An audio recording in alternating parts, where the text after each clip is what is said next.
नमस्कार जय जगन्नाथ दर्शक बंधु। आज तारीख 30 अगस्त 2025 दिन शनिवार एवं तिथि भाद्रव शुक्ल पक्ष सप्तमी।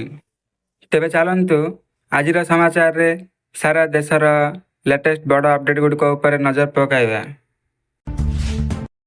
आज प्रथम खबर युवगोष्ठी एवं छात्र छात्री बड़ प्रेरणादायक। यही संघर्ष सफलतार कहानी आपणक आखि भिजाई देव। स्विगी बयरू डेप्यूटी कलेक्टर साजिछंती जने युवक। बिहार 8 वर्ष पर जने युवक डेप्यूटी कलेक्टर बनिले। हेले मझिरे ए जो समय से संघर्ष आपणको आखि भिजाई देव आउ आपणक मनरे साहस धैर्य भरी देबाकु यथेष्ट हेब। झारखंडर सूरज यादव ना कोचिंग रो सुविधा ना पाखरे पैसा ना पढ़िबा माहौल थिला। केवल अभाव असुविधा दारिद्र्य छटफट होई एथिरु मुकुलिबार दृढ़ इच्छा आउ निजको प्रमाणित करिबार दुर्बार संकल्प ही तांको सफलतार पाखरे पहुंचाइछि।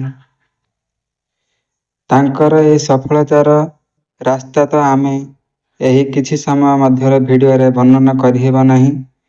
किछि तांकर रास्तार अनुभव एवं परिश्रमर किछि वार्ता एही भिडियो रे आमे सब पाई परिबा। तांको बापा थिले जणे मिस्त्री। परिवारर आर्थिक अवस्था तांको पई थिला एक बड़ चैलेंज। तांको पई दी ओली दी मुठा खाइबा जोगाड़ करबाको भारी कष्टकर थिला। हेले अभाव भितर से देखु सरकारी चाकरीर स्वप्न। घरे स्त्री को एका छाड़ी एका आसिले रांची। किंतु सहर रे चलिबे केमिति सांग माने सहयोगर हाथ बढ़ाइले। सूरजंक पाई किनिदेले गोटे सेकेंड हैंड बाइक और से आरंभ कले स्विगी फूड डिलीवरी।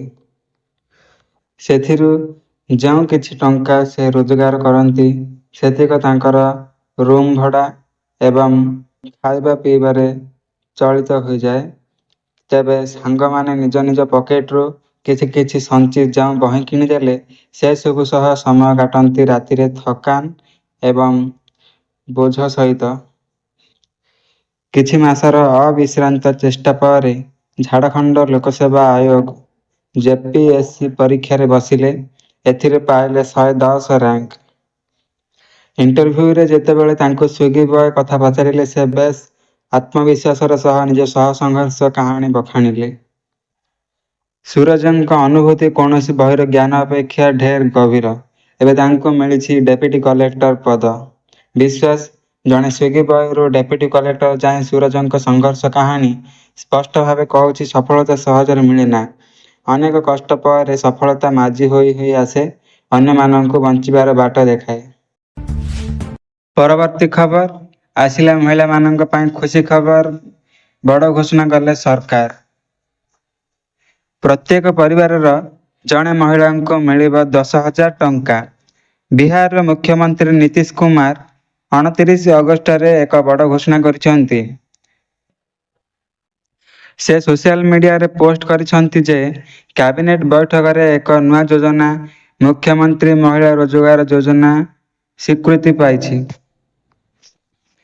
एही योजनार मुख्य लक्ष्य राज्यर समस्त परिवारर जणे महिला को निज पसंदर रोजगार आरंभ करिया पई आर्थिक सहायता प्रदान करिबा।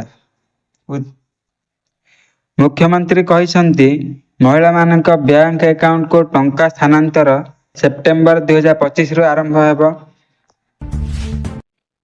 परवर्ती खबर 20 जिला को प्रबल वर्षा अलर्ट जारी कला पाणीपाग विभाग। सावधान रुहंतु राज्यवासी। आसंता 3 तारिख जाए राज्यर विभिन्न जिले में वर्षा संभावना। यह सह 20 जिला को येलो वार्निंग जारी करिछि आंचलिक पाणीपाग विभाग। सेप्टेम्बर 1 तारिख जाए विभिन्न जिले में हल्का मध्यम धरणर वर्षा हेबार संभावना रही। हेले एकाथरके 20 जिले में प्रबल वर्षा हेबार संभावना थिबा नै आकलन करा जायछि। सेही सब जिला गुड़िक है सुंदरगढ़, झारसुगुड़ा, बरगढ़, संबलपुर, देवगढ़, अनुगुल, ढेंकानाल, केन्दुझर, मयूरभंज, बालेश्वर, भद्रक, जाजपुर, केन्द्रापड़ा, कटक, जगतसिंहपुर, पुरी, खोर्धा, नयागढ़, गंजाम और गजपति को वार्निंग जारी करा जायछि। ପରବର୍ତ୍ତୀ ଖବର, ଯଦି ଆପଣ phone pay, Google pay, Paytm ଭଳି UPI, ଅନଲାଇନ୍ ବ୍ୟାଙ୍କିଂ ଆଦି ସେବାଗୁଡ଼ିକ ଉପଭୋଗ କରୁଛନ୍ତି, ତେବେ ସତର୍କ ହୋଇଯାଆନ୍ତୁ ଫୋନ୍ ପେରେ ଅନଲାଇନ୍ ଠକେଇ। ତେବେ ଚାଲନ୍ତୁ ଜାଣିବା ପ୍ରଥମେ କ'ଣ କରିବା। ବର୍ତ୍ତମାନ ସମୟରେ କିଛି ସେକେଣ୍ଡରେ ହିଁ ଆପଣଙ୍କ ପଇସା ଆକାଉଣ୍ଟରୁ ଗାୟବ ହୋଇଯାଉଛି। ଯଦି ଆପଣ ଅନଲାଇନ୍ ଠକେଇର ଶିକାର ହେଉଛନ୍ତି, ତେବେ ପ୍ରଥମେ କ'ଣ କରିବେ ଏବଂ କେଉଁଠି ଅଭିଯୋଗ କରିବେ ଜାଣିଛନ୍ତି କି? ଚାଲନ୍ତୁ ଜାଣିବା। ଅନଲାଇନ୍ ଠକେଇ ହେବା ଏବେ ସାଧାରଣ ହୋଇଗଲାଣି। ଯଦି ଆପଣଙ୍କ ସହିତ ଠକେଇ ହେଉଛି, ତେବେ 3ଟି ସ୍ଥାନରେ ଅଭିଯୋଗ କରିପାରିବେ। ପ୍ରଥମତଃ, ଆପଣଙ୍କର ଯେଉଁ ବ୍ୟାଙ୍କରୁ ପଇସା କଟିଛି ସେଠାରେ ଯାଇ ଅଭିଯୋଗ କରନ୍ତୁ। ଦ୍ୱିତୀୟରେ, ଯେଉଁ ଆପ୍ଲିକେସନରେ ଟଙ୍କା କଟିଛି ସେଠାରେ କରିବେ ଏବଂ ତୃତୀୟରେ 1930 କିମ୍ବା ନିକଟସ୍ଥ ପୋଲିସ ଥାନାରେ ଯାଇ ଅଭିଯୋଗ କରିପାରିବେ।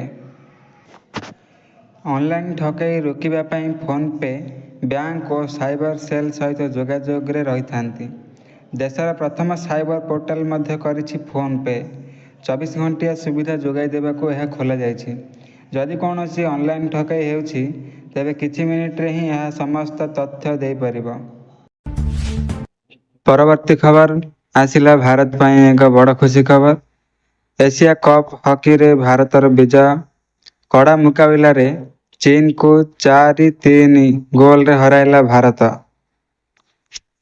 ଏସିଆ କପ୍ ହକି ଟିମ୍ରେ ଓଡ଼ିଶାର ଅମିତ ରୋହିଦାସ ଓ ଶିଳାନନ୍ଦ ଲାଜ୍ରା ରହିଛନ୍ତି। ମ୍ୟାଚ୍ରେ ହ୍ୟାଟ୍ରିକ୍ ଗୋଲ୍ କରିଥିବା ହରମନଙ୍କୁ ମ୍ୟାନ୍ ଅଫ୍ ଦି ମ୍ୟାଚ୍ ଘୋଷଣା କରାଯାଇଛି। ସେପଟେ ପୁଲ୍ ବିରେ ଖେଳାଯାଇଥିବା ଅନ୍ୟ ଏକ ମ୍ୟାଚ୍ରେ ବାଂଲାଦେଶକୁ 4-1ରେ ମାଲେସିଆ ପରାଜିତ କରିଛି। ପରବର୍ତ୍ତୀ ଖବର, ମୋଦି କଲେ ବଡ଼ ଘୋଷଣା। ଜାପାନରେ ଚନ୍ଦ୍ରୟାନ-5କୁ ନେଇ ମୋଦିଙ୍କ ବଡ଼ ଘୋଷଣା। ଏଣିକି ଇସ୍ରୋ, ଜାକ୍ସା ମିଳିତ ଭାବରେ କରିବେ କାମ। ଜାପାନ ଗସ୍ତରେ ଥିବା ପ୍ରଧାନମନ୍ତ୍ରୀ ନରେନ୍ଦ୍ର ମୋଦିଙ୍କ ଚନ୍ଦ୍ରୟାନ-5କୁ ନେଇ ବଡ଼ ଘୋଷଣା। ଭାରତର ଇସ୍ରୋ ଏବଂ ଜାପାନର ଜାକ୍ସା ମିଳିତ ଭାବେ କାମ କରିବା ନେଇ ପ୍ରଧାନମନ୍ତ୍ରୀଙ୍କ ବଡ଼ ଘୋଷଣା। ମୋଦି କହିଲେ, ଆମେ ଚନ୍ଦ୍ରୟାନ-5 ପାଇଁ ଇସ୍ରୋ ଏବଂ ଜାକ୍ସା ମଧ୍ୟରେ ସହଯୋଗକୁ ସ୍ୱାଗତ କରୁଛୁ।